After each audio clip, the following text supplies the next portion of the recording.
Welcome back, Truth Seeker. Thursday, November 29th, 2018, the 333rd day of the year, leaving 32 days remaining. Last night on the radio show, had some really interesting calls and did some research last night and learned a few new things that I want to investigate a lot more thoroughly, but I also want to discuss in today's podcast with the hopes that you'll do some of your own research as well. Before we get to the topic of the hour, which is, did Illuminati infiltrate Freemasonry during the founding years of the nation? I want to talk about this day in history. So, one of those things, 1890, there was the first Army-Navy football game. Always a big event year after year. And I was just thinking about what a perfect day to have this very memorable matchup. Making up words. Anyhow, in gematria, football equals 29. Today is November 29th. The numerology of 29 is 2 plus 9 is 11. November is the 11th month. So 11/29, football, a game of 11 on 11. Fitting date. And I noticed that when you write out Army-Navy, the way the game's often referred to, it even sums to 43, just like football, just like Masonic. I should also note that Yale equals 43, and of course, American football credited to the Scottish Rite Freemason Walter Camp, who went to Yale. Another thing that jumped out, looking at this day in history, is there were two big events connecting to the South Pole. In 1910, British explorer Robert F. Scott, he set sail for the South Pole, trying to become the first to reach the destination. And then 19 years later, in 1929, Navy Lieutenant Commander Richard E. Byrd, they made the first flight over the South Pole, him and his team. So I was thinking, is it just a coincidence that it was, both of these events first in history? And I was trying to think if there was any rhyme and reason to this. November 29th, if you add the day plus the month, you get the sum of 40. And South Pole happens to have gematria of 40 and 112, just like mathematics, 40 and 112. And in mathematics, one of the most recognized numbers there are is pi. And pi has the gematria of 11 and 29. So I was thinking, could it be some sort of tribute to pi, having to do with cycles and circles? We live in a world of cycles and circles and seasons and day and night. The South Pole, a specific point on the Earth. In Satanic gematria, Earth also sums to 227, kind of like the equation 22 divided by 7, which gives you pi. So, just a thought there on that. We've talked about this date many times in history in regards to the United Nations recognizing Israel as a nation. The plan got delayed to create the nation. That's why the establishment date ended up becoming May 24th, 1948. But this was the day in history that the UN first recognized the boundaries of Israel. Those boundaries were drawn up September 3rd, 1947. Then the vote on those boundaries came this day, November 29th, 1947. Remember, today is the 333rd day of the year. The Freemason compass in their logo set at 47 degrees, representing the 47th problem of Euclid, which when written out as a sentence sums to 333. Also, the Masonic motto for the compass means circumscribe our desires and keep our passions within due bounds, which equals 333. Again, the 333rd day in the year 47, and it was 33 member votes in favor. And consider what the United Nations logo is. The Earth broken up into 33 parts. And what a fitting number of votes on the 333rd day of the year.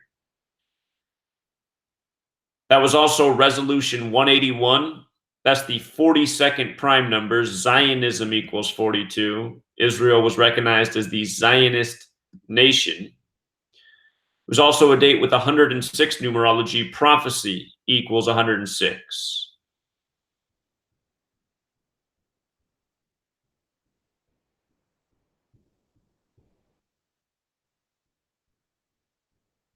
In 1961, Enos the Chimp was launched from Cape Canaveral aboard the Mercury Atlas V spacecraft, which orbited Earth twice before returning.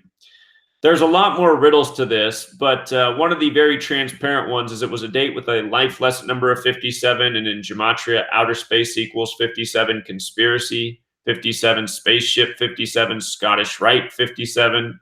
Again, the headquarters of the Scottish Rite has the shrine to NASA. The name of the chimp, Enos, has gematria of 17 and 26, just like space. Remember, 101 is the 26th prime number. And the date this happened was also a date with 101 numerology. Just at the beginning of the week, we saw NASA supposedly land on Mars, and the ritual there was 101 and 26 as well, as we covered that day. Again, these patterns are very repetitive when you learn the code. Chapter 1 of my book, I expand more on space and 26 and 101. First chapter of the book. Natalie Wood died on this day in history of drowning. Covered her death before. It is written about in my book. Crazy Rocker, who's here on the Patreon, it was earlier this year she made this observation. She pointed out Natalie Wood's death was on NBC Nightly News on the day leaving 333 days left in the year, just like how she died in history today, the 333rd day of the year. And when she posted that, I went back and looked at it a little bit more. And I noticed that from Natalie Wood's death, or excuse me, from her birthday, no, she was born in 47, from her birthday to the day she died was 211 days later. Now remember, 211 is the 47th prime. The word Mason in Jewish gematria equals 211.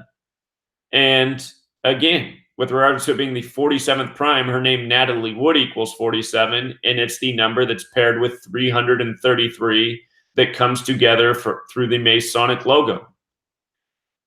So what are the odds? And let me see, I'm just scanning over this older post here.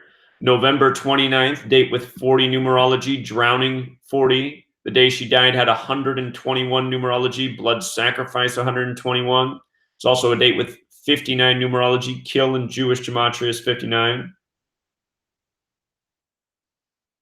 She was 43 years old, Masonic 43, killing 43, RIP 43.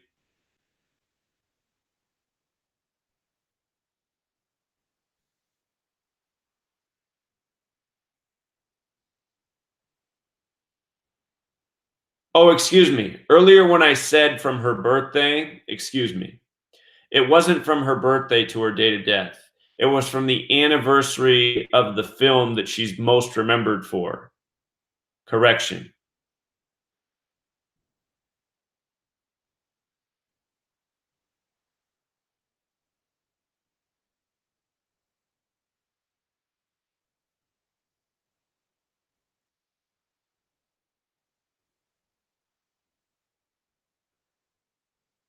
She was just a child when she starred in that movie. So from the anniversary of the film she's remembered for, and consider it's Miracle on 34th Street, murder, has the gematria 34, and it appears that was her fate, to die at age 43, the reflection of 34. So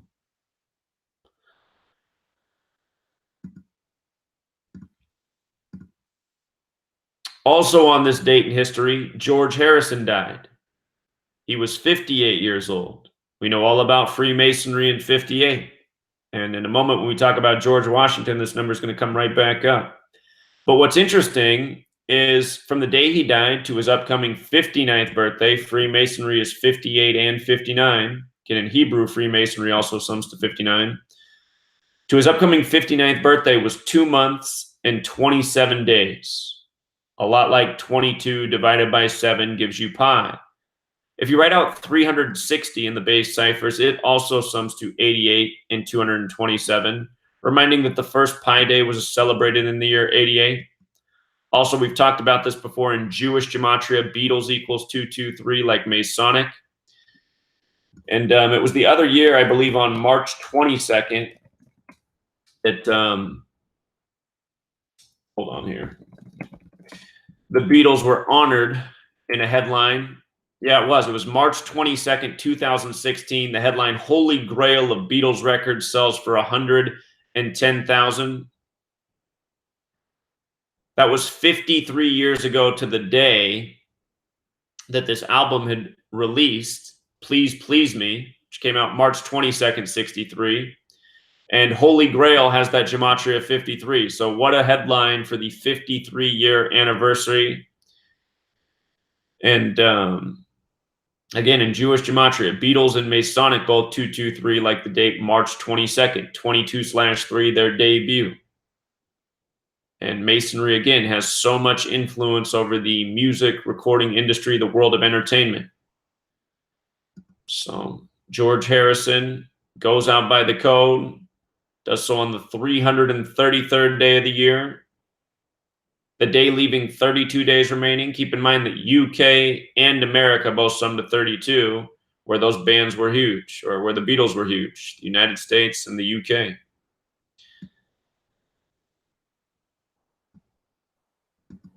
All right, so last night, our brilliant caller from New York, you might be listening right now, he pointed out that there was this letter in history's past, George Washington recognizing that the Illuminati might have infiltrated Freemasonry. And remember, the Bavarian Illuminati was established May 1st, 1776, just before the American Revolution. And modern Freemasonry was established June 24th, 1717, 59 years before the Bavarian Illuminati. Freemasonry, 59 in Hebrew and in English, the 17th prime. So from 1717 to 1776, 59 years later, we know that many of the founders at the beginning of the nation, including George Washington, were Freemasons. And we know that the Bavarian Illuminati was established just before. And we've covered multiple times how the establishment date of the Bavarian Illuminati perfectly syncs up with the naming of the United States of America on September 9th. So George Washington acknowledged that he had received this letter regarding this book about Freemasonry infiltrating, or excuse me, the Illuminati infiltrating Freemasonry. And he acknowledged this on September 28th. And the reason that's so interesting is because that's the 271st day of the year, which is the 58th prime number. And again, Freemasonry is 58, so is secret society, so was Washington, so was United States. I thought about many times how George Washington died by the numbers, and I thought, I wonder if him acknowledging this is synced up with his date of death. And I'll let you be the judge on if this is coincidence or not. But again, George Washington died December 14th, 1799. Remember, the Bavarian Illuminati was established May 1st, 1776, a date with 99 numerology, and it was established with 13 families. 13 has the gematria of 99. Keep in mind, here we are on the 333rd day of the year, and George Washington has a memorial built in his honor in Virginia that's 333 feet tall. But from the day he acknowledged that the Illuminati might have infiltrated Freemasonry to his death was a span of 443 days. And what's that number got to do with anything? Well, it's the 86th prime number. And in our base ciphers, blood sacrifice equals 67 and 86, like how he died at age 67. So I find that very interesting. But then again, the entire thing is just so interesting and curious. To acknowledge it on this day of all days, in light of it being about Freemasonry being infiltrated and then by George Washington. So I want to come down here and I want to read this letter. And notice, to George Washington from G.W. Snyder, August 22nd, 1798. Now, consider August 22nd. That date can be written 22/8, United States of America with the alphabetic orders 228. Again, we know that Freemasonry throughout history has done things by this code. If they were infiltrated, and as I say that, keep in mind, Adam Weishaupt was said to be the most knowledgeable man in the world about Freemasonry, the man who established the Bavarian Illuminati in the time he did so. So all of these people are fully aware of this knowledge in this code, seemingly all operating by this code. Adam Weishaupt equals 51, like conspiracy, established on May 1st. So many things about that date with the Bavarian Illuminati, as we've talked about. But let me read this letter here. Sir, you will, I hope, not think it is a presumption in a stranger whose name perhaps never reached your ears to address himself to you, the commanding general of a great nation. I am a German. Think about Bavaria, not far off, Bavarian Illuminati. I am a German born and liberally educated in the city of Heidelberg in the Palatine of the Rhine. I came to this country in 1776, and I felt soon after my arrival a close attachment to the liberty for which these confederated states then struggled. The same attachment still remains, not glowing, but burning in my breast, at the same time that I am exulting in the measures adopted by our government. I feel myself elevated in the idea of my adopted country. I am attached both from the bent of education and mature inquiry and search to the simple doctrines of Christianity, which I have the honor to teach in public. And I do heartily despise all the cavils of infidelity. Our present time, pregnant with the most shocking evils and calamities, threatens ruin to our liberty and government. Calamities, sorry guys, having trouble reading.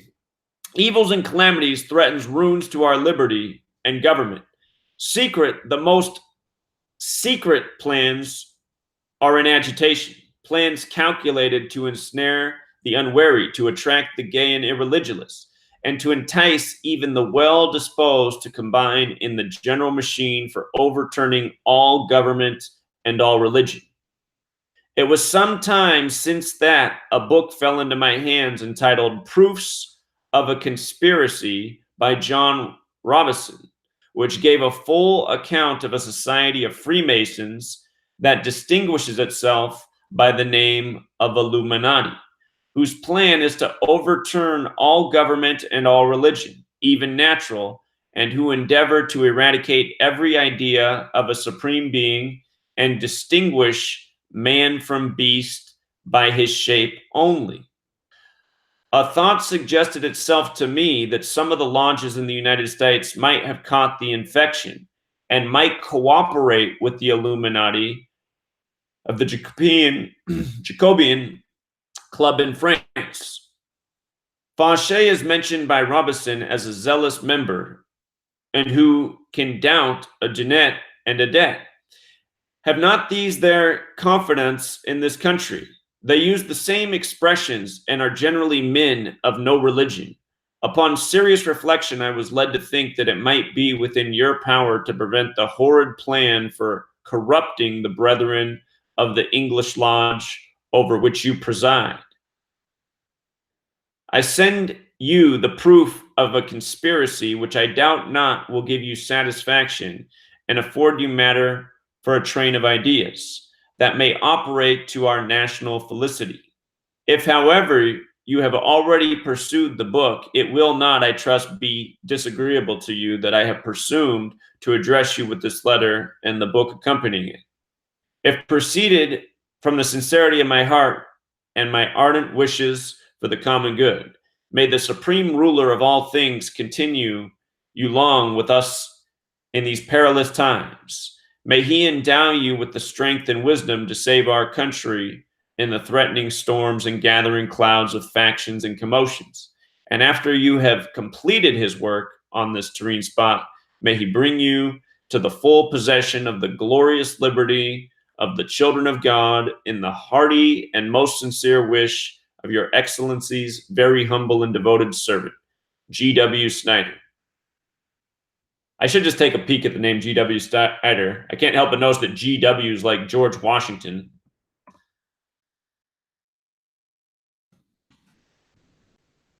G.W. Snyder, 115 and 43 like Masonic. And I just wonder how many days it was from his letter August 27th to George Washington's acknowledgement on September 28th in the year 1798. It was also a span of 38 days. 37 days later, span of 38 days. His name, G.W. Snyder's 38. You know, GW. You know, there's just so many things that could be going on here. It could be true concern that they're being infiltrated. It could be that this was done to cover their own tracks or to place blame for something outside of themselves when really the blame is with them. As a reminder, if you plug in Gematria December 14th, 1214, George Washington, Washington, D.C., ancient accepted Scottish rite of Freemasonry, they all sum to 187. That's the day Washington died at age 67. And remember, on our modern calendar, July 6th, the date written 6-7, is the 187th day of the year. That's George W. Bush's birthday. And speaking of George W. Bush, don't forget that George W. Bush equals 58. The name Bush is 58, and he supposedly won the election with 271 electoral votes. Also last night, it was brought up the 1782 Congress of Wilhelmsbad.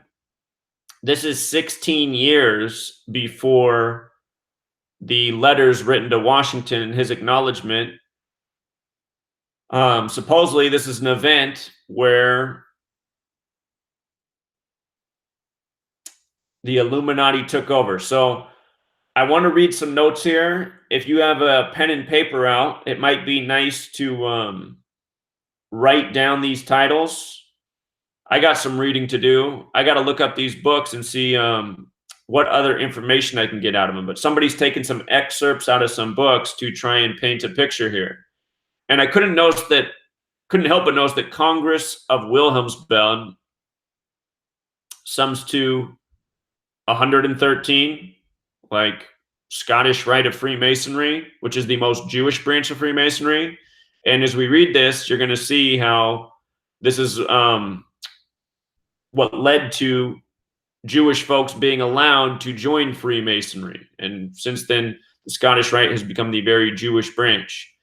So, also what's interesting is last night was my 113th episode of Gematria Effect, and this was brought up on it.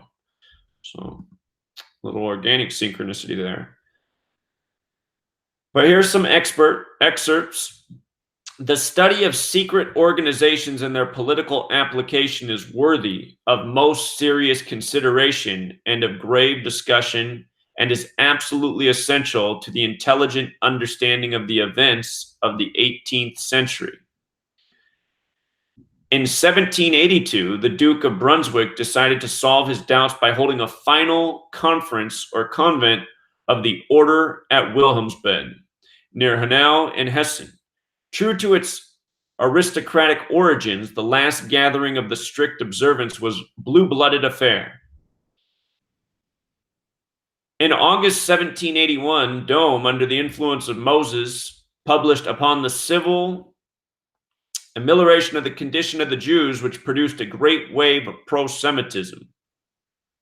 The historian Gretz wrote that C.W. Dome's book painted the Christians as cruel barbarians and the Jews as illustrious martyrs. It is a fact of history that the Convention of Triumph of Weishaupt's Illuminati in 1782 occurred simultaneously within the admission of the Jews to Masonic lodges. So again, this is 6 years after the establishment of the Bavarian Illuminati. Masonry had existed decades at least before the Illuminati. Nimrod was the first to teach the arts of Masonry. William Josiah Sutton, the Illuminati 666, 1983, undoubtedly Masons were employed at the creation of the Tower of Babel. Again, Freemasons are builders. Tower of Babel, forbidden by God. The Tower of Babel has a lot to do with language. You don't know that story, please look it up. Where, as we are informed in some of our rituals, language was confounded and Masonry lost. If history be no ancient fable, Freemasons came from the Tower of Babel. Esther Forbes, Paul Revere, and the World He Lived in, 1942. Page 58. The ruling motives for building the Tower of Babel were pride, selfishness, and vainglory.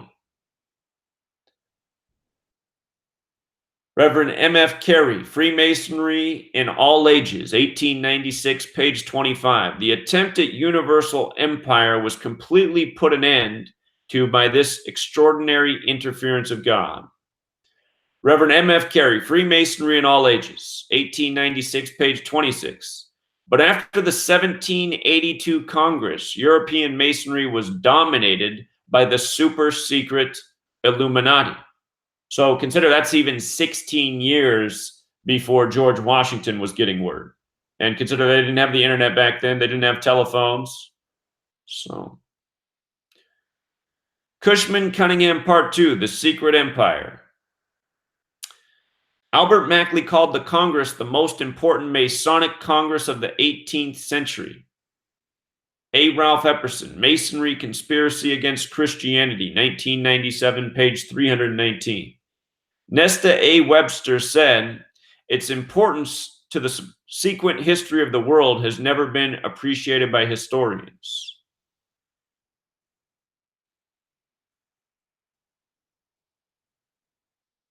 World Revolution, 1921, page 31. It was held at Meyer Amschel Rothschild's castle in Wilhelmsbad, Jurylina, under the sign of the Scorpion, 2002, page 38. The Congress included representatives of all the secret societies.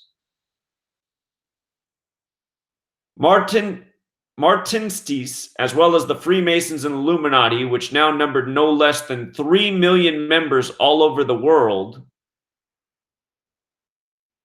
So again, I want to read these books and go to these passages and see where more of this information is, but consider that a network of 3 million that far back in history. You know, that's a lot of people to achieve a lot of agenda. The history is clouded due to oaths. What passed as the terrible Congress will never be known to the outside world. For even these men who had been drawn unwittingly into the movement and now heard for the first time the real designs of the leaders were under oath to reveal nothing. And that there is our whole problem. You know, Masons are under oath to keep secrets. It's secret societies. And again, when you follow the patterns, it's not hard to see that Freemasonry in the present, whether it's been corrupted or not, is at the helm of what's going on in the world. I mean, if you saw the post I put out this morning on Michael Cohen, it's just undeniable. Same with what we do every single day. So anyway, these passages are pretty broken up. I will link this post in the chat if you want to go over and look up some of these texts as well, because there's just a lot of single sentences here in books, but they're trying to paint the picture of the numbers and the magnitude and the time this happened and where it happened and who was in the lead.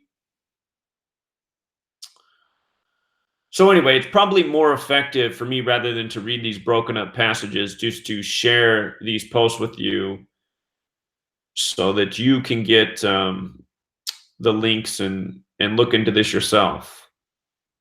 But I have a lot of reading to do. I feel that there's probably a lot of answers here going back through this older material. But, I notice in modern times for the last century, these topics haven't been touched so much. You know, a lot of the works that reveal these things are from the late 1800s, early 1900s.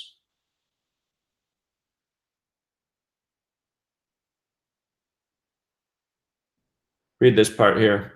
The first question of the Grand Master of the Templars was, what is the real objective of the order and its true origin? At the Wilhelmsbad convent, the main Illuminati representative was Dietrich von Dittfurth, who recruited Bode, who soon after recruited Prince Charles of Hesse, who had succeeded the Duke of Sudermania, in the direction of the strict observance.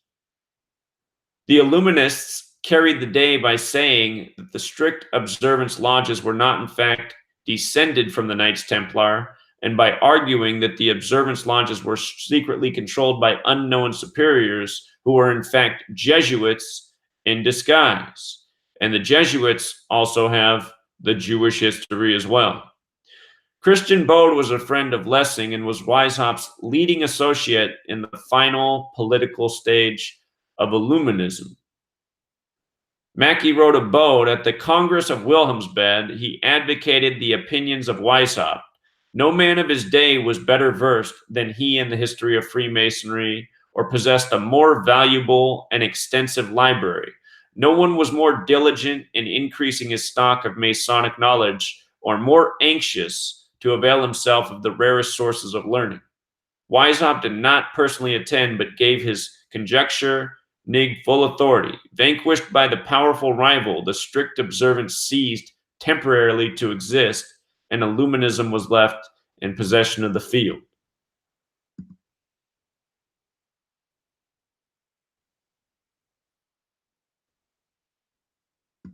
And then here, I'll just read this one last little piece.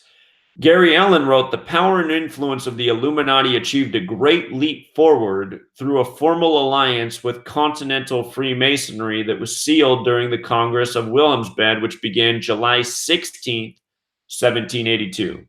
Think about that date, 16/7, like 167, the 39th prime. Masonry and secrecy have that gematria of 39.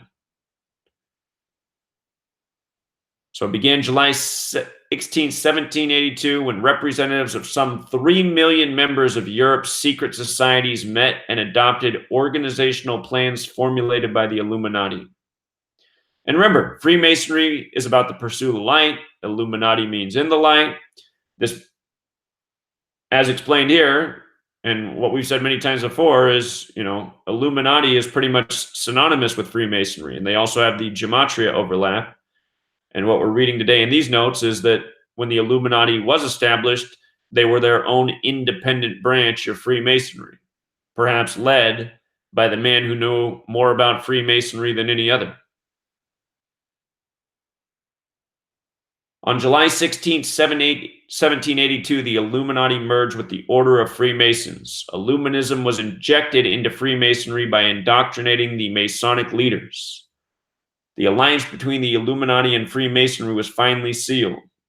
The wedding between the Continental Masonry and the Illuminati took place in July 1782.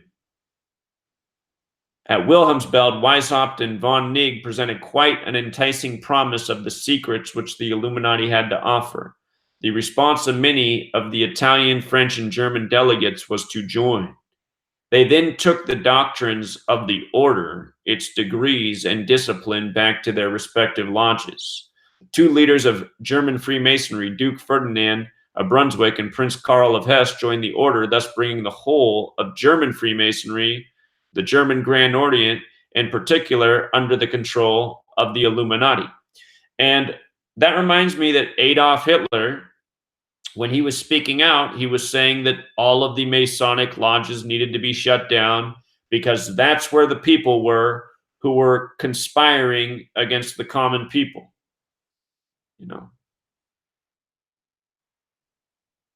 But still, there's something deeper with Hitler too, and what a puppet show that seems to be. And my take on Hitler is they had him put out all of these truths about what's going on in the world so he could be demonized, as he now is in the history books, and the truth he spoke on could become part of that, you know, demonized belief system. For example, in modern times, we see this thing called Antifa. You know, Antifa is supposedly against fascism, but they march around in uniforms that look like fascists of the past, and they're violent and abusive. And what they look like is trained military controlled opposition. But again, the things that Antifa, when they, the points they make are valid. So it's like they're taking these valid ideas that people should consider, but then they're being associated with this violent, destructive movement that will turn most people off. So in turn, they're also tainting those important ideas that should be considered by society. You know, Antifa's out there saying that the US government's this fascist operation. You know, the federal government needs to be stopped from what they're doing, which is absolutely true. But then they're behaving in the same way. So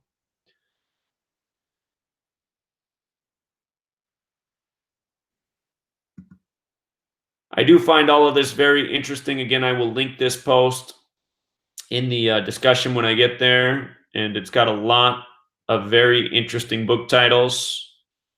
I'm going to have to see if I can get my hands on some of these books and find some time to do some reading. So I think there's some juicy nuggets here that I've been missing. But we have considered all of these possibilities before. Was Freemasonry once this great thing that was infiltrated and ruined? You listen to authors like Manly P. Hall. He made it seem like Freemasonry was about justice and truth and creating a better world. I mean, maybe it was, and maybe it did get co-opted. So, still questions to answer. One thing we can say for sure, though, is that the English language no doubt was crafted by Freemasonry. One of their most important figures is Hiram Abiff, who constructed Solomon's Temple. Remember, Solomon's Temple equals 58, like Freemasonry, like secret society, like tracing board. To become a master mason to get your third degree, you have to go through the 3 tracing boards that are all in tribute to Solomon's Temple. Anyhow, that figure, Hiram Abiff, look at his name, 7362. Mason, 7362. He's known as the widow's son, Gematria 42 and 48, Freemason 42 and 48. The word architect is also 42. Hiram Abiff, the greatest architect, the greatest builder of his time. And there's just way too many synchronicities within the English language and what's important to Freemasonry for this to be coincidence, especially in light of what we document day after day. And again, Freemasonry, one of the main beliefs or requirements to join the lodge is you have to have the belief that there is a creator or God. And Freemasonry, largely based in Kabbalah. Kabbalah's in tribute to God, the 4-letter name of God, which is known as the Tetragrammaton, which also has that gematria of 58, like Freemasonry. So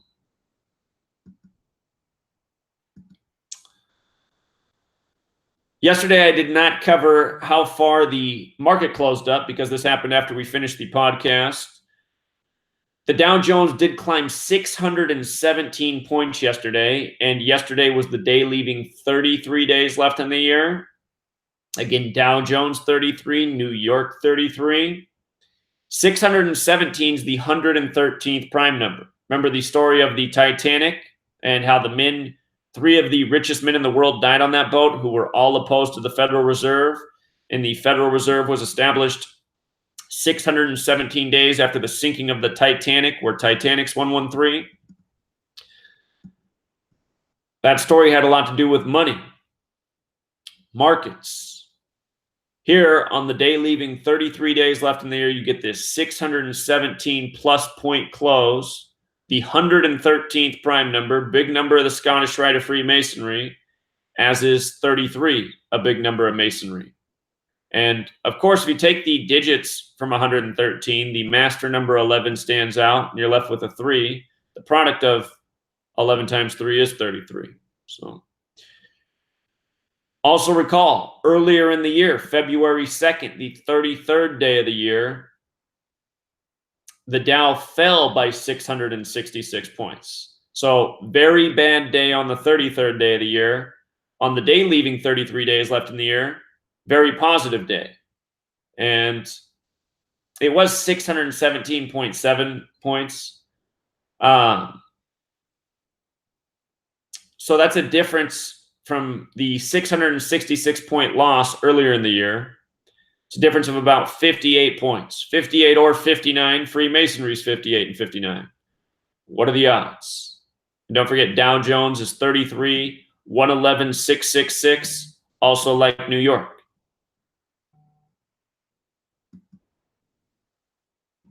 If you listened to the radio show last night, somebody called in about this. I didn't do the decode on live air, but after I got off last night, I said, okay, I got to look into this story. Massive Australian cow, nearly as tall as Michael Jordan.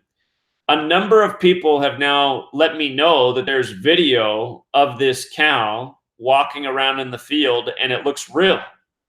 So I've had a number of people now, including people I know and trust, tell me that they've seen the video, and this actually looks very real, how massive this cow is. I thought last night on the radio show, just seeing these thumbnails, I thought this cannot be real. There's just no way.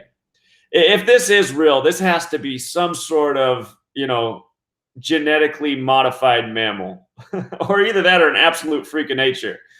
But anyway, in light of it being compared to Michael Jordan, look at this. Look at this. Its name is Knickers, which reminds of the New York Knicks. Jordan had a lot of big games against the Knicks. This is in Australia. I had to look it up. To date, there's been 22 Australian players in the NBA. Basketball equals 22. There's probably one in the league right now. I don't know most of the players in the league anymore. I haven't watched basketball for, I don't know. I mean, I picked up some stuff. I follow all the riddles with LeBron James, but I haven't really watched basketball or followed who's in the league for half my lifetime now. So anyway, I'm sure there's a greater riddle here, but look at how this syncs up with Michael Jordan. This news broke November 27th. Michael Jordan's birthday is February 17th, 1963. That's a date with 82 numerology, like how there's 82 games in a basketball season.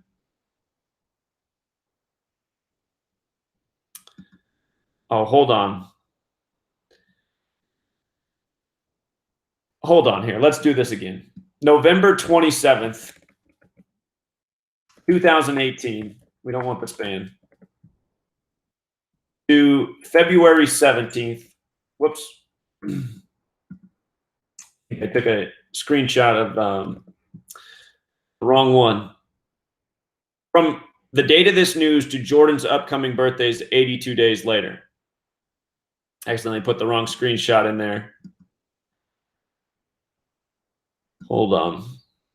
So ignore this screenshot, but from the date of the news to his upcoming birthday was 82 days later to go with his 82 birth numerology. And again, pro basketball sums to 82 and 217, which is a lot like Jordan's birthday, 2/17. So how perfect is that? A cow compared to Jordan. Keep in mind, Michael Jordan played for the Chicago Bulls for the majority of his career. Bulls, cows, obvious relationship there. And I'm sure there's some greater riddle here with what's going on in the world of sports. So I'll think more about this story. And I'm going to have to look up the video myself. But a number of people on the Gematria hotline have reached out and said, Zach, I saw the video. You got to check it out. This cow is real. So I have never seen anything like that.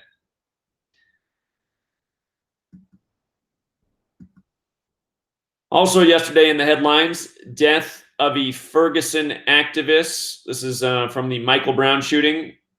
There's been a number of numerological deaths of Ferguson activists since it happened. And this was a young man who supposedly died from a heart attack. I believe they said he was 31 years old. This news came on the day leaving 33 days left in the year. It reminds me that the first video I ever uploaded was a prediction video about the Michael Brown shooting. I said, just watch when they release the name of the police officer. He will have a name summing to 33. And I showed that it was in this cipher because I only knew this cipher in the alphabetic order. And I taught people on a whiteboard how the cipher worked. And I explained how race war was 33 and masonry and secrecy and police and federal and order. And lo and behold, the officer's name came out and it was Darren, as in Darren Wilson. And as for this man, the man who was shot here, and the news coming on the day leaving 33 days left in the year, his name has the gematria of 119 and 178, like Star of David. Think about how the Star of David is it's a 6-pointed star, but it's made up of 2 triangles predominantly, one pointing up, one pointing down, like the as above, so below. They say that as above, so below is the first motto you speak in traditional magic. And the word magic with the alphabetic order is also 33. So anyway, his name has gematria of 119 and 178 like Star David. Also 119 like All-Seeing Eye. Also 119 like Fraternal Order of Police. The reflection of 911. His name has gematria 38 like death and 79 like murder. And also jumping out is that his first name sums to 59, like Negro, like slave, like blues, like kill, in Jewish gematria. And it reminds that when they put out the image of Darren Wilson, he was blonde-haired with blue eyes and wearing a number 42 on his shirt. Ferguson and Missouri summed to 42 in this same cipher right here. Number stamped all over Black history. And blues, 42 and 59. And it wasn't long after this that we finally connected the pieces with 42 and 59 and the beating of Rodney King on 3/3 March 3rd by the LAPD 33. But this image right here helped me further my research. So, blues, Negro, slave, all 59. And then I figured out what was going on with 42 and then started putting a lot of history together. Again, it's the repetitive patterns throughout history that allow us to see that these riddles aren't an accident. Also, last night I covered this, but just in case you missed it, on the day leaving 33 days left in the year, the Trump administration come out and said that sometime soon we're going to have a bump stock ban. And today headlines about how bump stocks are sold out nationwide. Again, anytime these headlines come up, it boosts gun sales, it boosts ammunition sales, it boosts accessory sales. All of these stories sell. But bump stock ban 137 like Washington, D.C., which again is the 33rd prime number. This came on the day leaving 33 days left in the year. The NRA makes money off of all gun sales. NRA, big profits off of this. Again, a lot of people always say, Zach, you got to go to the gun lobby to get them to help. The gun lobby's not going to help. They love all this propaganda. You know, they're making a lot of money. And then the NRA, you know, well, how else do they make money? Then they go out and have rallies and people come and, you know, they don't realize they're getting played by a well-orchestrated system that works by a very specific code again and again. Also yesterday in the headlines, Jesse Ventura thinking about running for president in the next election. The story came on his 137th day of his age on the day leaving 33 days left in the year. Washington, D.C., 137, big number there with government authority. White House. Don't forget that on the Freemason logo, there are 47 degrees on the compass. There's also 90 degrees on the square, which is 137 degrees of measurement. The square and the compass around the G. Also last night, in case you didn't catch this, another headline that emerged on the day leaving 33 days left in the year, the body recovered of the missing teen that was part of the Amber Alert earlier this month, which we covered. Yesterday had the 77 date numerology to go with North Carolina, story out of North Carolina. Her name's Aguilar, 33. She was the cause of an Amber Alert, 33. We get the update on the day leaving 33 days left in the year. When you read the story, it says the police found the body on Tuesday, which was the day before, but they waited to save the national news for the day that they ID'd the body, which was yesterday.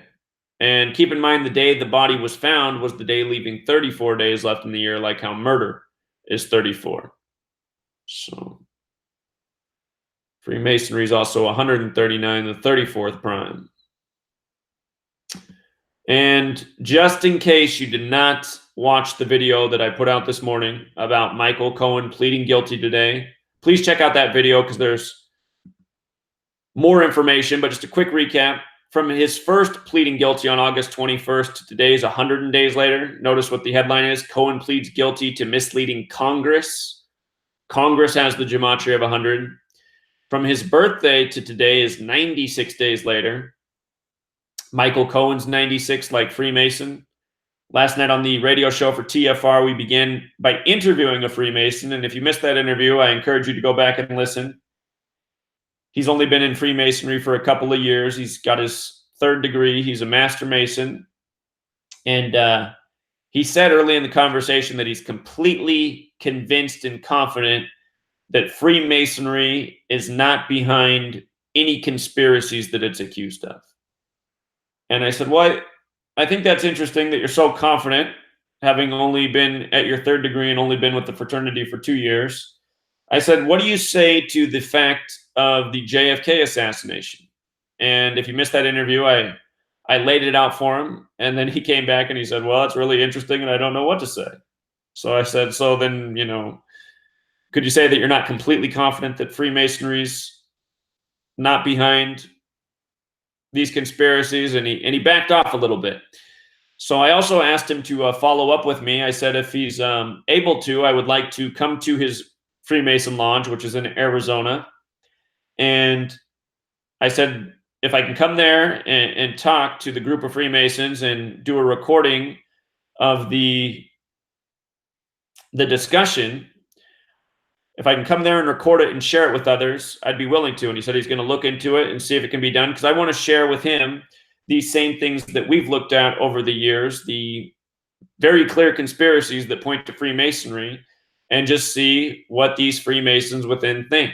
Because I expressed to him last night that the reason I wouldn't want to join Freemasonry is because even if at the lower levels it's just about brotherhood and community and sharing knowledge, I wouldn't want to be a part of an organization that at the top is corrupt. And I think he got that point. I also pointed out to him again how JFK was killed in the middle of Dealey Plaza, named after a 33rd degree Scottish Rite Freemason, on a date with 96 numerology, and how this number 96 comes up with the Freemasons again and again. We just talked about that yesterday, and then you just have to wait one more day and boom, you got another story to add to the repetitious patterns. And again, I mean, when you just look at the facts on the surface, Washington, D.C., named after a Freemason. All of the numerical rituals with the Trump administration from before he took office to now, all pointing in the same direction. It's either Freemasonry is responsible or they've been infiltrated and people are doing operations with their numbers, shaming the society, turning the society on its head from what it was supposed to be. And I mean, admittedly, if you read about what Freemasonry was supposed to be, it seems that it has been turned on its head. Then again, a lot of people, a lot of things in this world to pretend to be something that they're not. Look at advertising every single day. ExxonMobil. How many commercials have you seen in your lifetime about what a great commercial or a great company ExxonMobil is from their advertising? ExxonMobil's about cleaning up the planet. ExxonMobil's about, taking care of the future. ExxonMobil's about having a beautiful world for many years to come. Is that any of that true? I mean, ExxonMobil destroys the planet every single day, drilling everywhere to get this stuff that's for profit, when many of us are well aware of the fact that, the reason we're still heavily based on oil is because the technology to get us onto cleaner and more efficient methods of energy have been purposefully sabotaged. Because the tyrants who control this world, they control the oil industry. So that is the difficulty of this world. There's so many lies, there's so many deceptions, there's so many opinions, there's so much information to sort through. How do you get to the bottom of it? And my thought is, look, Freemasonry is a secret society. Maybe it once did begin as something pure with holy intentions, but it's not that anymore. If it's been infiltrated, it's been infiltrated, and it is what it is now. And there's no doubt that Freemasonry, corrupted or not, is in control of all of the things that we expose every single day, from government to media to entertainment. And these rituals are being conducted by these numbers. So to me, it seems that, if you have a building that's built as a beautiful structure and something happens to it, a flood comes and it gets infested with mold and harmful things start growing in the walls, and it's beyond repair, well, all you can do is tear it down and attempt to start over again, or else do something completely different. And I would say more transparent than a secret society. But then again, if you've read my book, the outro speaks to why these secret societies began in the first place. And that was because of the sad aspect of human nature, where so many people truly hate truth and hate people who speak truth and share truth. And something has to change in that regard too. So let me go to the chat and link this post right here that has so many different titles referenced that looks like a year's worth of reading. So if you're a reader, hopefully you will enjoy some of these sources. If I wasn't doing daily podcasts and everything else that I'm doing, I would probably be going to the library right now. So let me link this post here. This is the post that has all of the links. Looks like you guys are having a great chat here. Appreciate it.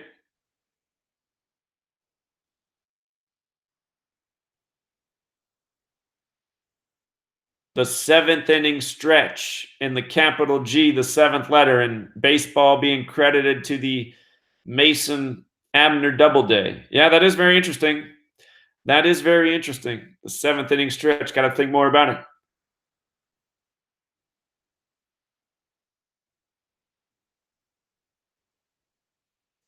Yeah, Jules, it is a good point. Dak is born on the 29th. Today's the 29th. He could pick up his 29th win. Cowboys 29.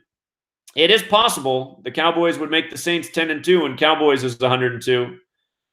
Both teams would also be 5-1 for their home and away records. Cowboys would be 5-1 at home. Saints would be 5-1 away, and it is 51-date numerology. So those are the things that can make games iffy to call.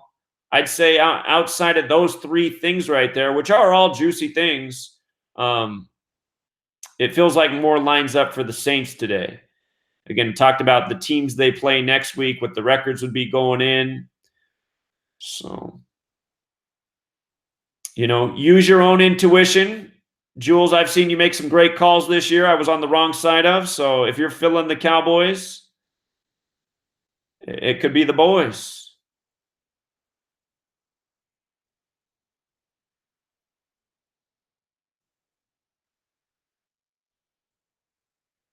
Oh, you know what? There was a post up here that I meant to link. I just wanted to make, in case you didn't catch the radio show last night. Oh, we got a caller right now. I'm going to take this call, and then I'm going to give you guys one more post after the call that I meant to bring up here.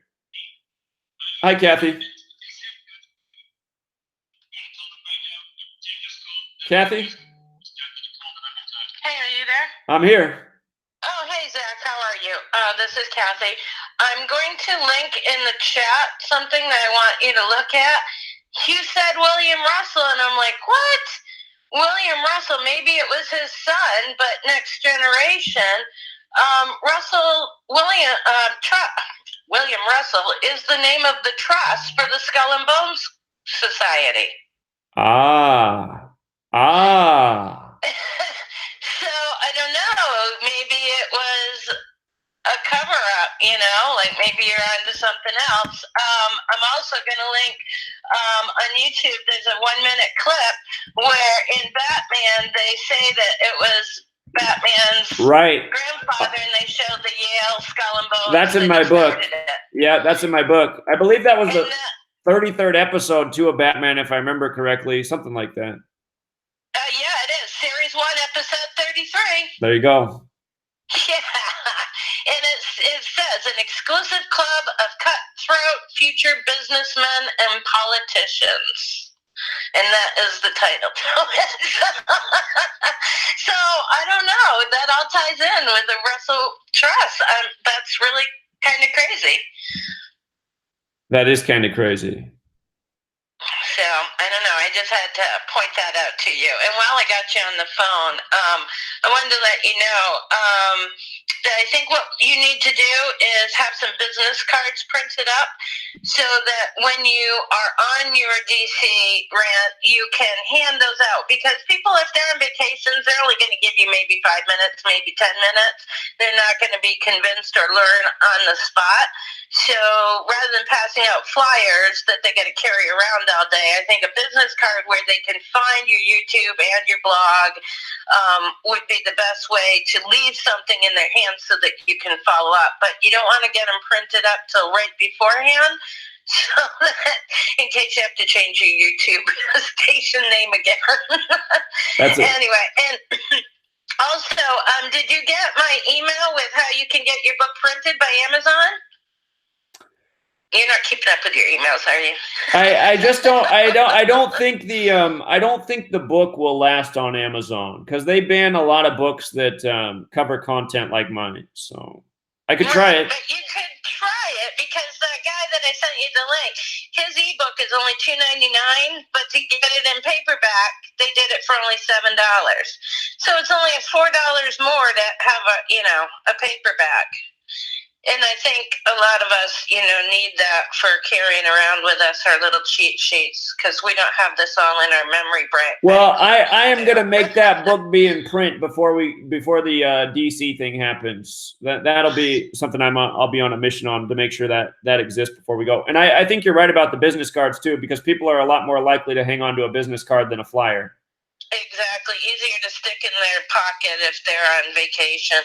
I was also thinking that if we really want to make a change, then changes have to come at the youngsters level. It doesn't matter if you're waking up 50, 60-year-olds. We only got 20, 30 more years to make a difference. What we really need to do is wake up the young on the campuses who are just in their own little world. So I think malls, stadiums, and campuses is a very good target audience for you, where people aren't in a rush, they're milling around, they're waiting. Because when you get people, and I like your idea about DC, I think that your audience is going to be in a hurry, they're going to have an agenda, they're going to have a tour to get on. Also, the Pentagon won't work because they have small groups and tours, but you can't just go and stand around there. It's all parking lots. So, but we could be in front of the Pentagon by the road. Yeah, but it's a highway. It's not like it's a street where people are walking. That's the only thing. So, but anyway, that's for you to work out. That's not a big deal. So, do you know if you're related to Barbara Hubbard? I'm not related to anybody named Hubbard. Okay. Yeah, because it's my dad's adoptive father's name. So. Oh, okay. All right. Well, that's cool. I've got something for you to look into. Barbara Marx Hubbard. Her dad owned Marx Toy Company. And she, right now, I found out that not only was her dad a multimillionaire, obviously, but she also got millions of dollars of funding from the Rockefeller Foundation. Huh. And she is associated with Alice Bailey and the Lucis Trust that is in the 666 building that Jared Kushner bought. Right. And in reading about it, it says that they want a one world religion to go with the one world order, and that she's supposed to be this visionary that is supposed to be leading it. She's worked with the UN. She worked with Jonas Salk, and Alice Bailey and her husband, and it sounds like, remember that link that the lady had you call in about some new Earth or something last night, a link to a new station? a new channel on YouTube. Oh, right. I think that basically all that stuff is trying to teach us what Gaia is trying to teach us. So it's trying to teach us to not have one God, but to just have the earth as our God, that we're all gods in ourselves, that we're all enough, and that we don't need God or religion, that we just need one world religion where the earth is our God. And I think that's where this whole false flag with the aliens coming and everything is, so that we can take God and destroy religion, so that we can have one world religion. So that's my theory on that. But what was really interesting when I was reading about this Barbara Marx Hubbard is that in their plan, they plan to take out the Jews in the New World Order. And it's like, wow. And yet, I don't know, that one threw me for a loop, because everything else, like the Balfour Declaration, includes the Jews in the New World Order. Plus the name Marx, you know. So. Yeah, exactly. I don't know. Yeah. That is interesting. And they were definitely tied in with the UN and Alice Bailey and Lucis Trust, which used to be Lucifer Trust. So if you have time, she's a great one to start reading some of. Oh, and the other thing that when I was talking about the eagle and the condor prophecy, about all of the migrants coming up, it also ties in with this. So supposedly they said that this was going to be the sign, that it was going to be the merging of the love and all of this coming from the prophecies of Thoth, that they have the heart and the mind and the intuition and the mystical properties, and it's going to meet with the eagle, which represents the brain, the rational, and the material world. And so it's almost like they're taking each religion and trying to make their prophecies come true, so that then they can have this one world religion. So it may be all part of, one big plan. Sure. So, very interesting. A lot to look at. And I am heading to Vegas this weekend, so I do need you to call me back after the show. All right. All right. We'll talk later. Thanks, Zach. Have a good day, Kathy. Take care. Bye.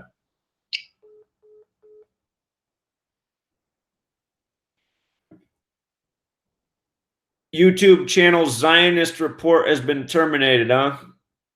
Yeah, we'll see what happens with the censorship. Hey, oh, we got another caller here. Bellevue, Washington. Hello, Bellevue. Hey, Zach. How's it going? It's going well. How are you? Real good. Just wanted to point out something on this topic of Illuminati infiltrating Freemasonry. About 5-6 years ago, I watched a speaker called, his name is Doc Marcus, or Marquise. You ever heard of him?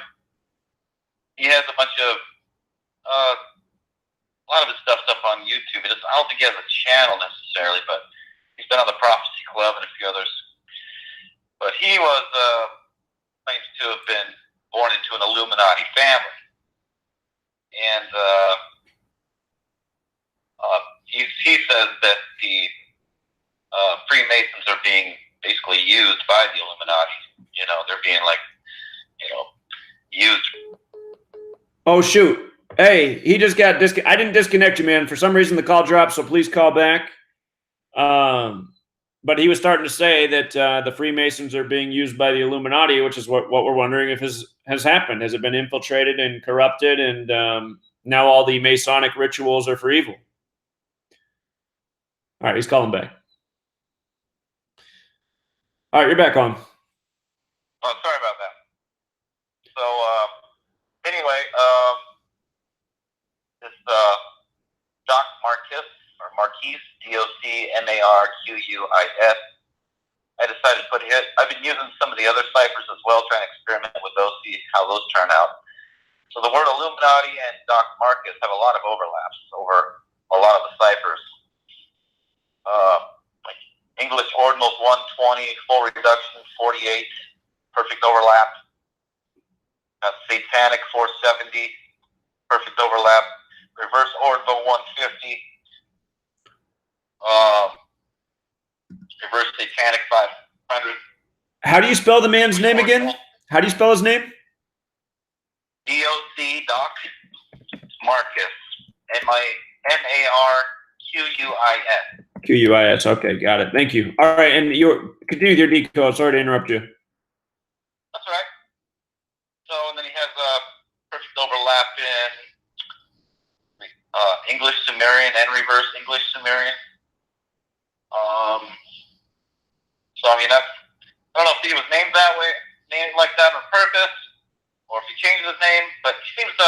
I've watched a lot of his videos in the past. Seems like he knows a lot about this stuff. He's exposed a lot. So he kind of turned his back on the Illuminati. Got kind of a weird speech impediment. Kind of hard to.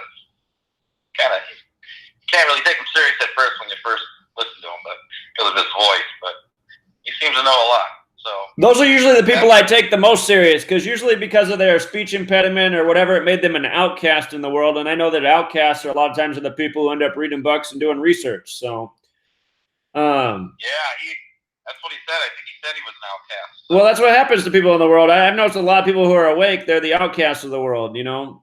What jumps out right away about his death is he died on a date with a life lesson number of 42, and he died at age 62, big sacrifice number, 42, big Freemason number, also Jesuit number.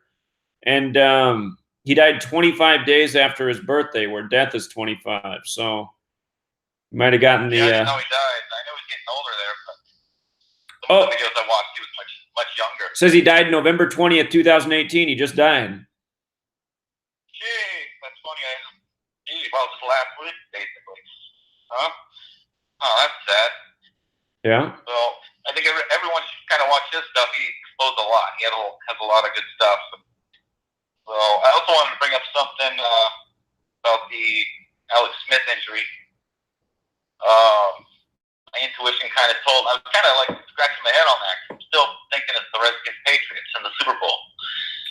So my intuition told me to look at the NBA schedule, figure out what day was 53 days remaining to the Super Bowl. And that date is December 12th, 12-12. Like, Tom Brady wears 12, Colt McCoy wears 12. And, of course, you got the Celtics playing the Wizards on that day. Huh. That's interesting. Does that mean anything to you, or is that just coincidence? Well, we've seen it many times before where they're scripting between the leagues. I'm having trouble imagining it being the Redskins at this point with the latest riddles and you know, things looked really good in the preseason, but just as more facts have unfolded in the War of 1812 thing and the Battle of New Orleans and just so. Yeah, well, Colt McCoy's first start, he beat the defending champion New Orleans Saints. Then he went on back-to-back to beat the Patriots. Well, that's a great observation. It could still be. It could still be. Then it would be, if it ended up being Patriots and Redskins, it would be Tom Brady versus another backup quarterback. We've seen this before. So Jeremy White had a bunch of great points too. It could happen. It could happen. I don't see why not. I mean, I've been seeing the riddles in all the the Simpsons. The South Park has a riddle. The other one, I don't know. There's another adult cartoon that has another riddle. You know, plus the Georgia Smith album thing. I mean, a million symbolism things out there. That Georgia Smith was a big one. Yeah. Yeah, that one's huge. I mean, that's completely blew it up for me. So I'm still looking at it. You know, they're going to probably sneak him in somehow. I don't know how, but, get everybody betting money on the Saints or the Rams or the Chiefs or the Patriots. Sneak him in there, All right. Well, you got some great points, so I'll keep my eyes on it. Nobody's going to have their money on the Redskins at this point, so yeah, it would be the ultimate sleeper pick. Well, I told you I put a lot of money on them, so I'm looking forward to it, All right. Well, I definitely want it to happen for you then, friend. So. Well, thank you. One last thing. I know once you get to a point where you can start hiring people, I'm hoping you could hire Derek, the Gematrenator. Man, he does great work, man. It's thorough stuff. Oh yeah, absolutely. I mean, he's already put in so much work, so he'd be right up there at the front of the hiring line. I mean, he's already proven himself. Yeah. Plus, he's expressed that he wants to, find a way to do this full time. So that's his new, that's his purpose in life now. Right, right. So, yeah. So, well, let us know what we can do to get, do what I can to help out. I'm a Patreon member, obviously.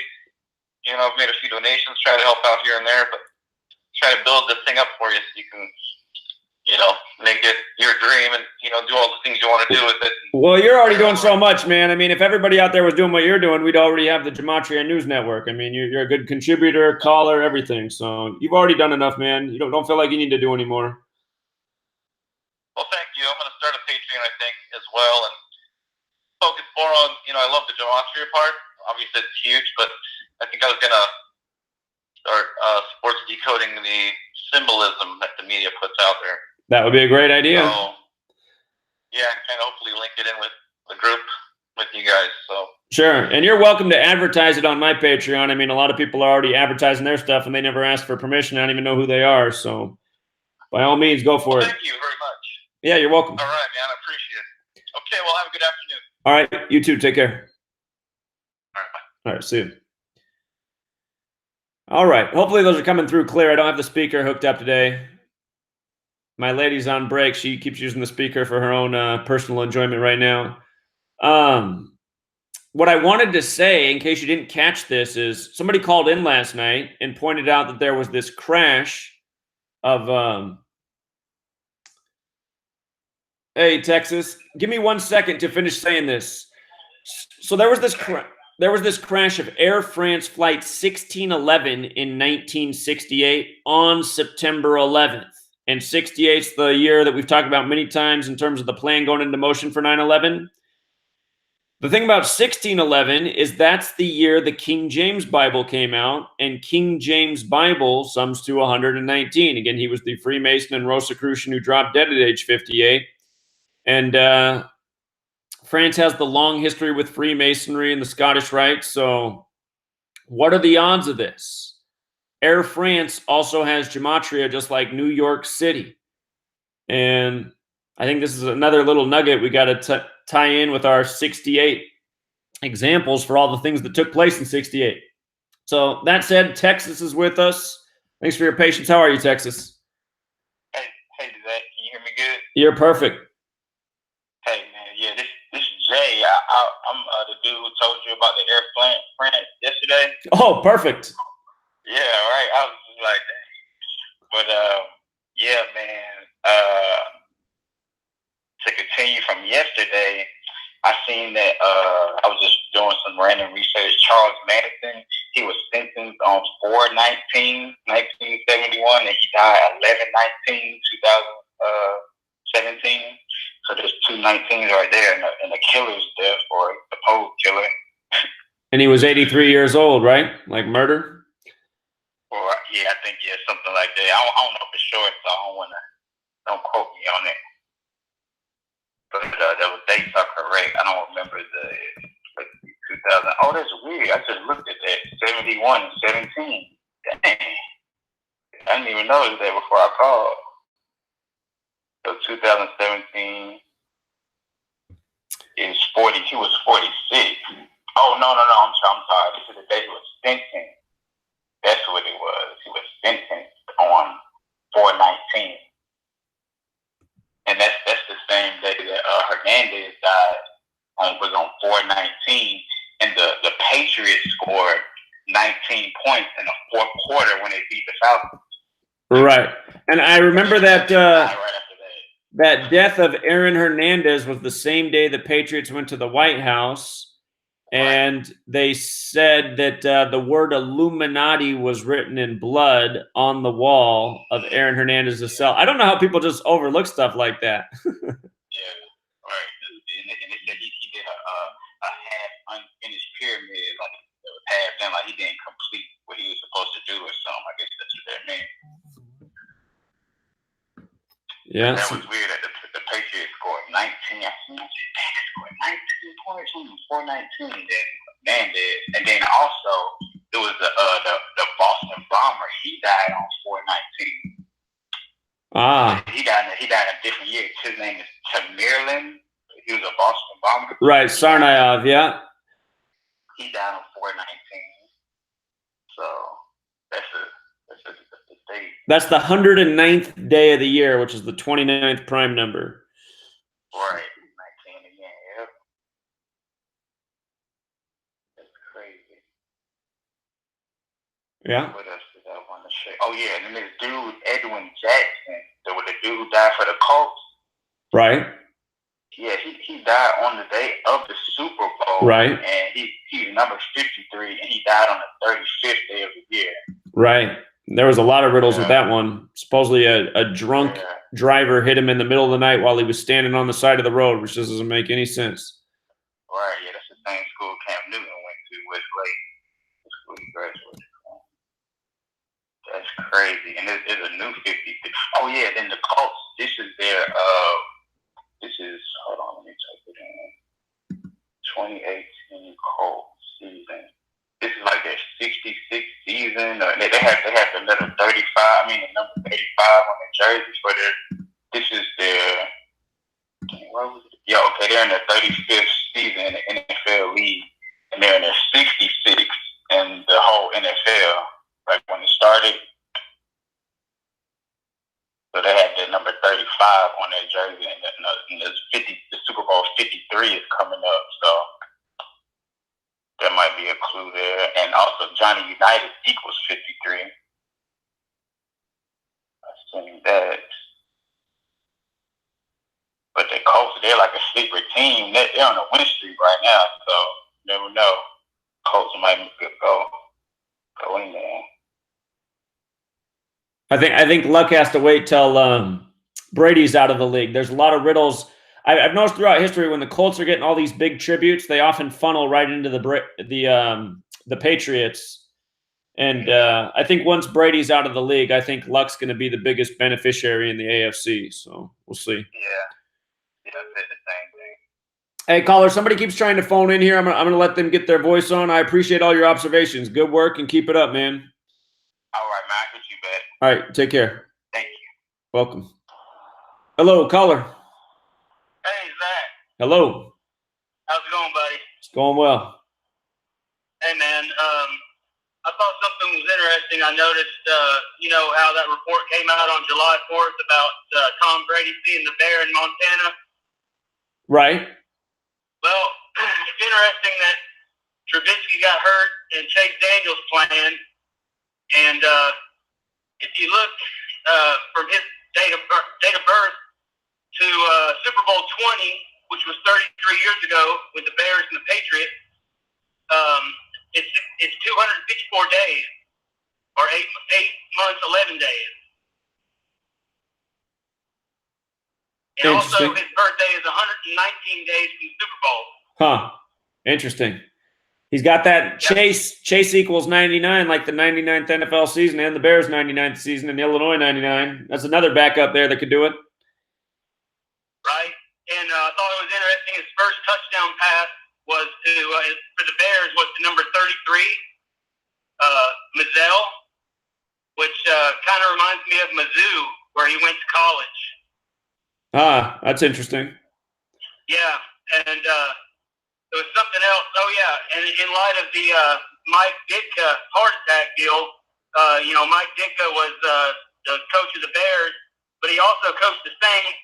And Chase Daniel was drafted to the Redskins and played for the Saints also. Right. Right. Yeah. So I thought that was an interesting thing there. In light of the fact that, Alex Smith is no longer probably coming back. And the Redskins don't look too promising. Yeah, I think they're in trouble now with Alex Smith out, unless they got something for Colt McCoy. But yeah, when I was decoding the Redskins, a lot of it had to do with Alex Smith. I thought it was going to be a special season for him, but right. So and it just seems like a kind of a super arbitrary article to put in the news about Tom Brady spotting a bear. And then they turned it into, maybe he's just scouting for his upcoming game against the Bears in October, whenever it was. And so I was like, yeah, that's pretty interesting. Right. So, Yeah. But, yeah, man, I've been listening to you for, I guess, about maybe a year or two now, and really like your work, dude, and it's opened my eyes a lot. I used to watch sports totally differently. Now I'm trying to wake everybody up. How's that going? Some people find it pretty interesting, but most people's eyes glaze over, and when I try to talk about it, because it's their beloved thing that they love so much, and that, you know, they don't want that taken away from them. Right. Right. I know the feeling, man. But I'm out here in Tennessee, here in Knoxville, and there is a couple people though that have caught on to it and are starting to follow it and start calling me about things. Hey, did you see this? Hey, did you see this? I'm like, yeah, I saw it. Well, that's cool. That means they're getting interested and they're paying attention. So good work. Oh yeah, man. All right, man. I'll let you go. I just thought I'd call in about that. Thought it was interesting. It is interesting. Great call. Thank you so much. All right, man. You take care. Yeah, you too. Have a good one. All right, bye, buddy. So Marty in the chat also noticed that we got a new headline. No criminal charges filed against 42 migrants arrested during caravan protest. You know, must just be another coincidence. And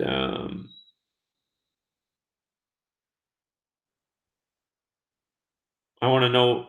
So this was on Sunday. Remember, Sunday had the 74 date numerology. When you write out 42 as a word, it sums to 74.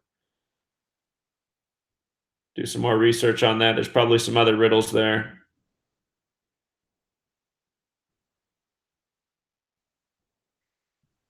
See, we got another caller here. Florida was trying to call in earlier. How are you, Florida? Hi, how are you? Doing well. Thanks for calling. My pleasure. Nice talking with you. Thank you so much for all the amazing every single day work that you're doing. And it's beautiful. And one of my favorite aspects of it, besides the obvious, is your desire for community and resolution for everyone. And what I've been wanting to call for a long time, I don't have any signed on to any social medias. I just listen because a lot of the work I do is in the background. But it is about bringing awareness and creating community.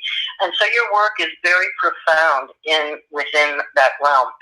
And one of the things I want to share with everyone is that there has been, since 2013, a lady named Cindy K. Currie, Currie. She's on YouTube. She has a channel called Rise Together, and as well as the Airship Trust. And basically what she's done is legally take over the presidency of the United States, and not through the corporation or the Bank of London or the Vatican, the way that the United States corporation is run and has been from day one. So anyway, her work is profound, and I would love to know more about the gematria of that, as well as inviting you to look at the links of the Airship Trust, as well as the history of the Court of the Ages. She has warrants for arrest for every one of the governors, senators, congresspeople, former presidents. It's the whole thing regarding the pedophilia ring and the whole thing that's been done to the entire globe. And her community plans for creating a new America, and she has gone all the way around the map and back, and you will absolutely be blown away and love it for the gematria work that you do.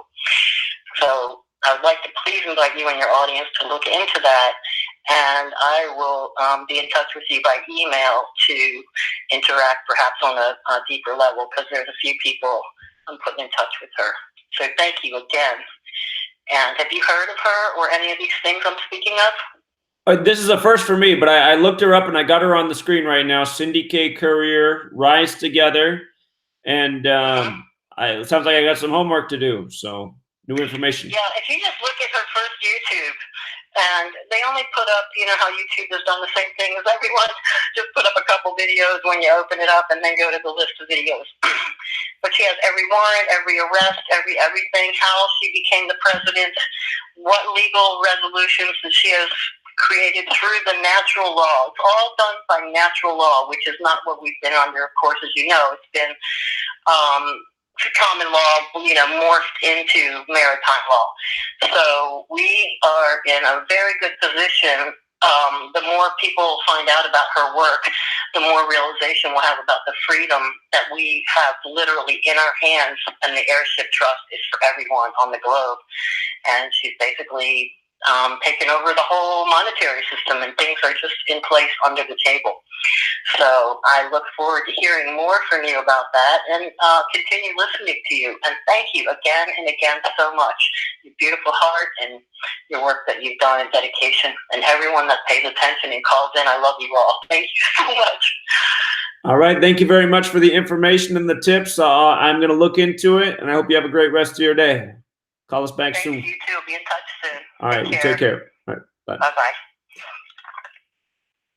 So it sounds like this woman has a lot of legal know-how. I imagine the problem is that even if she has achieved all these things legally, the entire legal system is corrupt and paid off, and it's all about who has the power.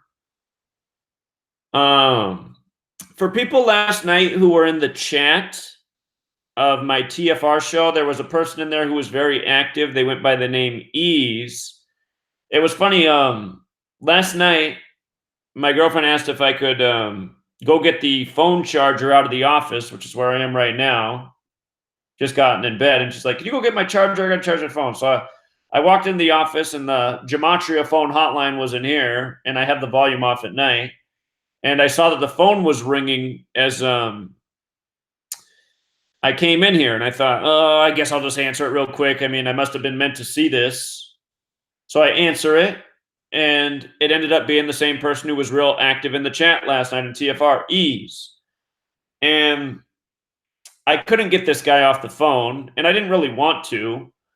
But this person, Ease, who was real helpful in the chat and sharing a lot of stuff, I wasn't happy with them because they were recommending somebody who trolled this work for a long time and still does. But they called me and they told me what's going on in their life, and it just made me feel bad because it reminded me why we need community for the truth seekers. But anyway, he's a 24-year-old man, and he's still at home with his family, and his entire family hates him right now for being a truth seeker. And he told me that everyone in his family wants him to just die. Like literally his mother and father are telling him to just kill himself, and they're sick of him.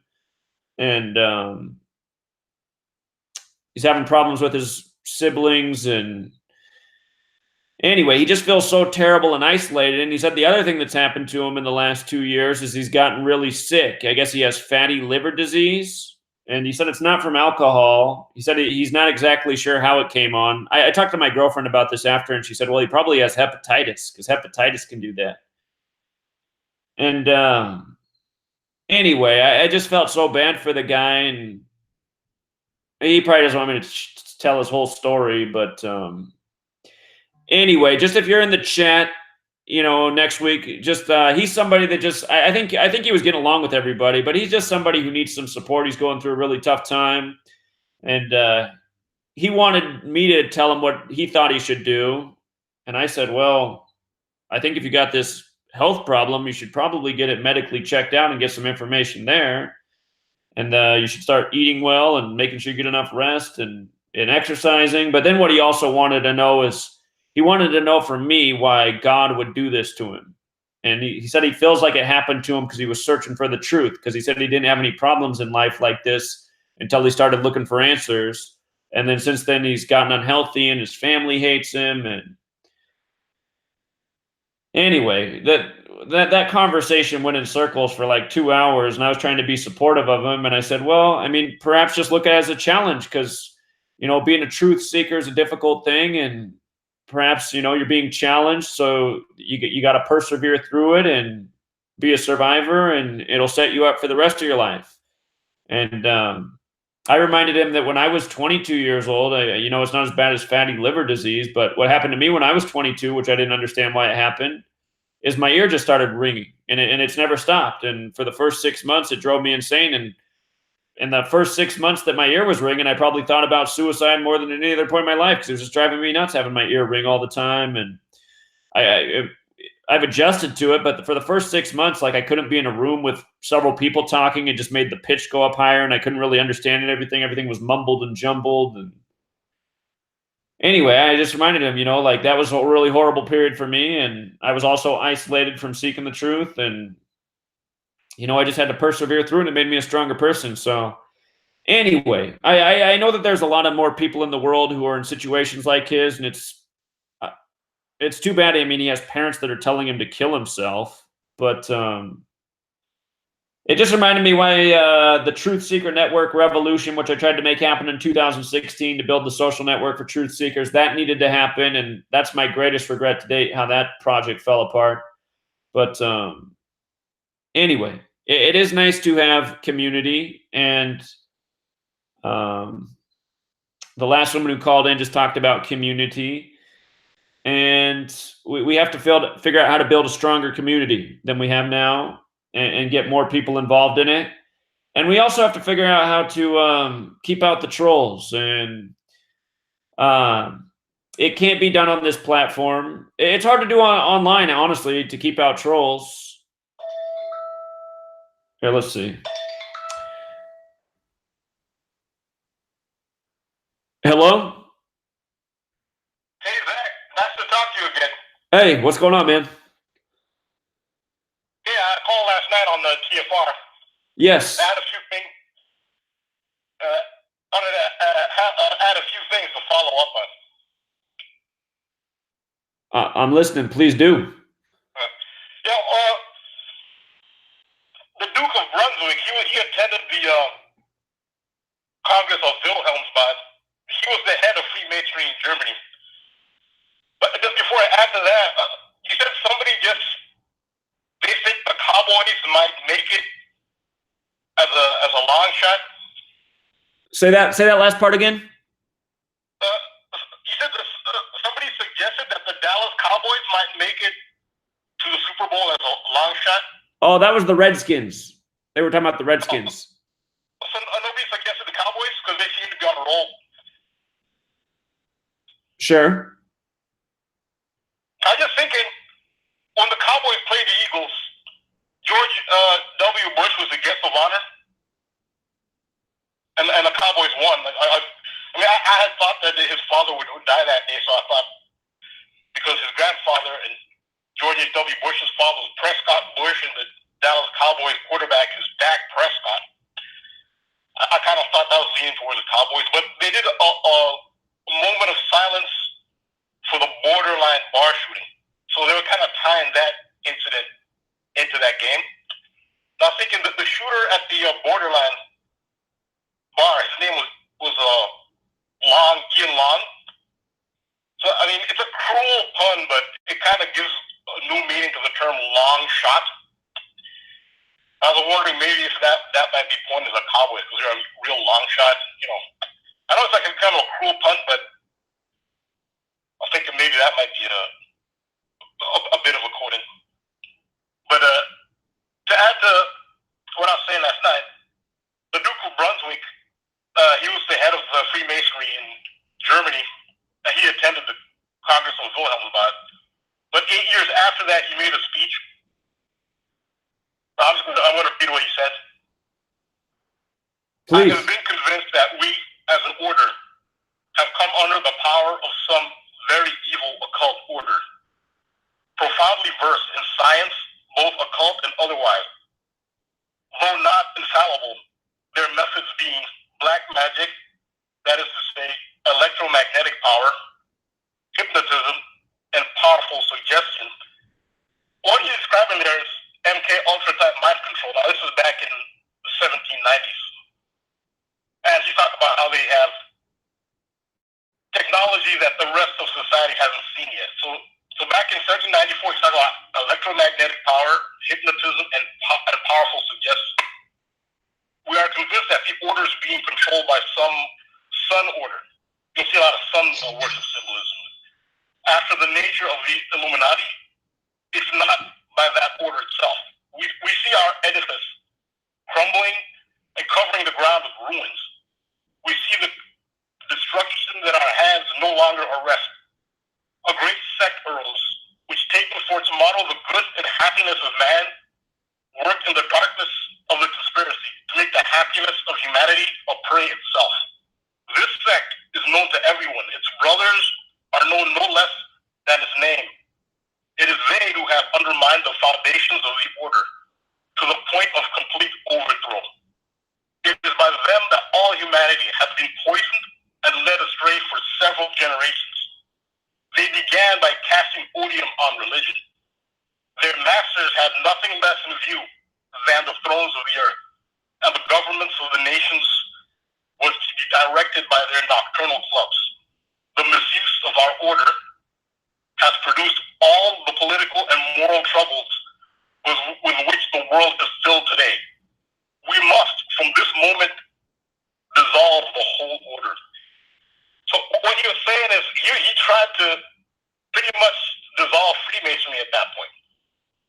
Of course, he didn't have the power to do it because the Illuminati had taken over. But I guess the gist of that statement is, you know what, Freemasonry now is so destructive to humanity. Like, we just have to pretty much destroy Freemasonry, but he didn't have the power to do it. He actually attempted to do it, and he couldn't.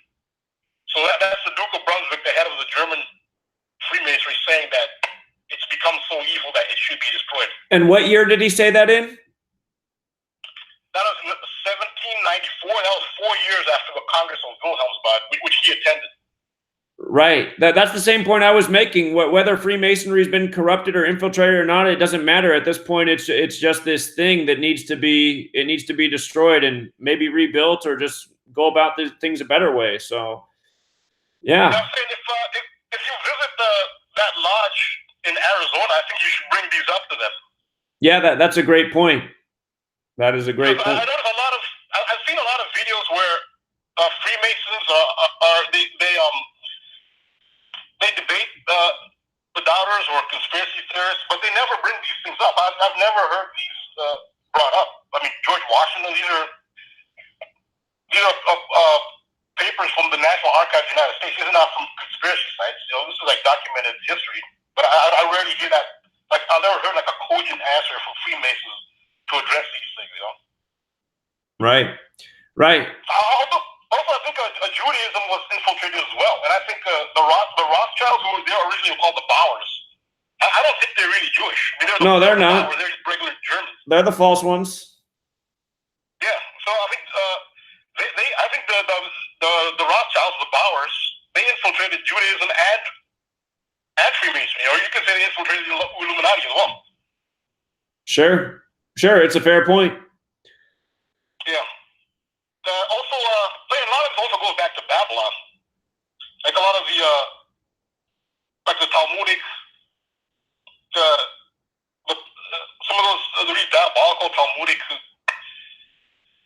beliefs, like it's okay to lie to non-Jews. That comes from Babylon, from the Babylonian Talmud. Also, the Nazis, they were also steeped in the dark Babylonian mysticism, as were the Roman Empire, as the United States. Even Christmas, the biggest holiday in the West, that's entirely Babylonian. It has nothing whatsoever to do with Christianity. The winter solstice and it's Nimrod's death and rebirth. It has absolutely nothing to do with Christianity. Right. I was also going to say Saint Ignatius of Loyola.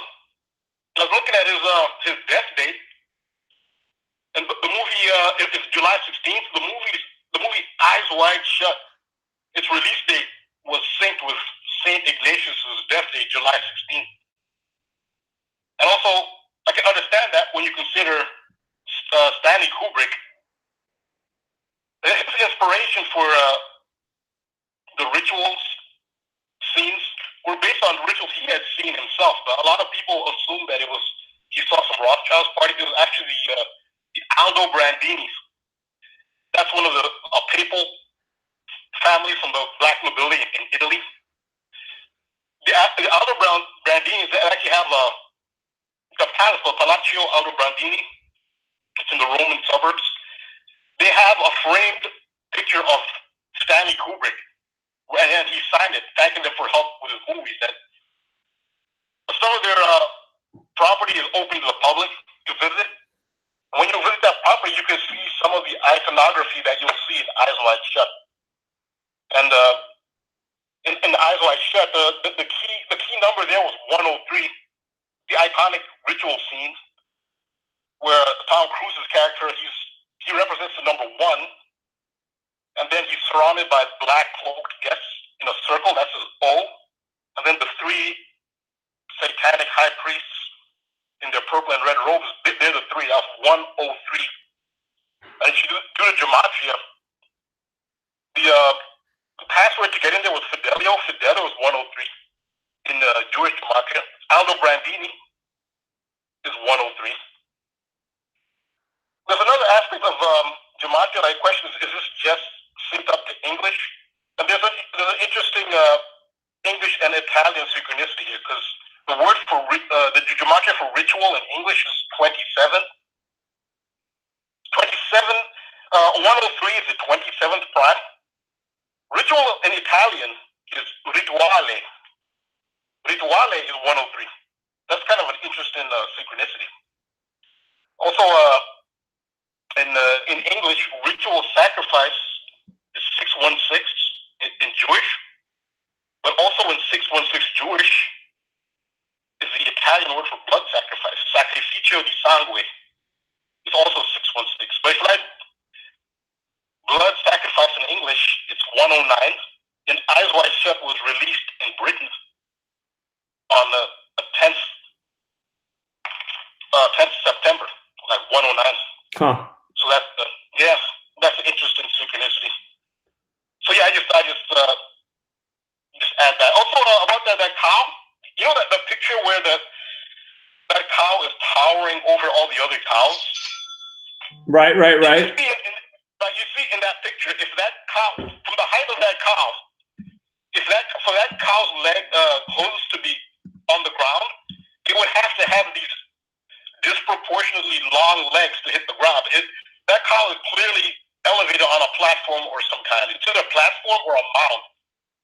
I mean, in the video, the cow is big, but it's not towering that high. The picture where you can see the other brown cows that are around it, they're obscuring whatever is elevating that big cow. It's standing on a platform of some kind, but you can't see the platform because the other brown cows are blocking the view. But it's clearly elevated. Its legs cannot be that long. Sure, it looks like it looks absurd. It is a big cow, but it's not going to tower above, like, the size of an elephant. You know what I mean? That's what it looks like. It looks like an elephant out there. That's exactly what it looks like. But its anatomy would have to be really weird. It would have to have this cow body and then these camel legs for it to be like. There's no shot of it standing next to the brown cows towering that high above. It's clearly standing on some kind of platform that's elevating it in that shot. Well, just in the age of all this technology that we have, it just seems that you can manipulate it in so many different ways. I haven't looked at the video myself. I've had a number of people send me messages that the cow is real and they saw the video, but again, it's just the age of video and photo manipulation. So even still, it's hard to say. I got to check it out with my own eyes and see what it looks like. But yeah, there's definitely something going on with this story. So there's a video of the cow just walking. Walking amongst the others. It's big. It's bigger than normal cow, but it's not towering that high above. That one shot with it towering is just it's clearly standing on a platform.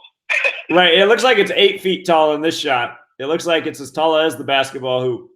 So. Yeah. But there's no way its legs could be that long for its hooves to be on the ground. It's just weird just looking. It is a funny story. Those things. Yeah. All right, man. Well, great information as always. And I got to go back. Give me the name one more time.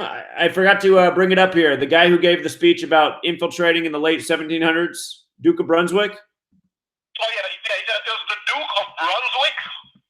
He made a speech in 1794. That was 8 years after the Council of Wilhelmsbad, which he attended. Yeah, so you get a Duke of Brunswick speech or Illuminati speech, or I don't know if it was a speech or if it's written, but it's 1794. Okay, I think I should pull it up here. Yeah, he was the head of You're doing great I don't know where research, his man. Yeah, I don't know what his position was as far as worldwide, but he was up there, you know. But he couldn't disband Freemasonry. He wanted to. I'll get to the bottom of this. It also reminds me of at the beginning of the U.S. history, there was the anti-Mason party, and their leader, William Morgan, disappeared on September 11th. So, Yeah, that's up here in New York, Batavia, New York. yeah. Yeah, it's a guy who's got a lot of Masonic tradition. Very, very heavy Masonic tradition. Yeah. Well, great work as always, friend. I look forward to your next call. You have a great rest of your day. All right. Oh, hey, before you go, people want to know what your account is in the chat. My account? Don't use a username or something? Yeah. It's see, I don't really give that many comments. So, you know, all right. Well, my account is it's ASAHBE and the number 1. Asabe 1. Okay. Yeah, I'm not used to seeing that username, so I'll be looking for your next comment. Okay. All right. Great work, friend. You have a good day. Bye, you too, man. All right. See you. All righty.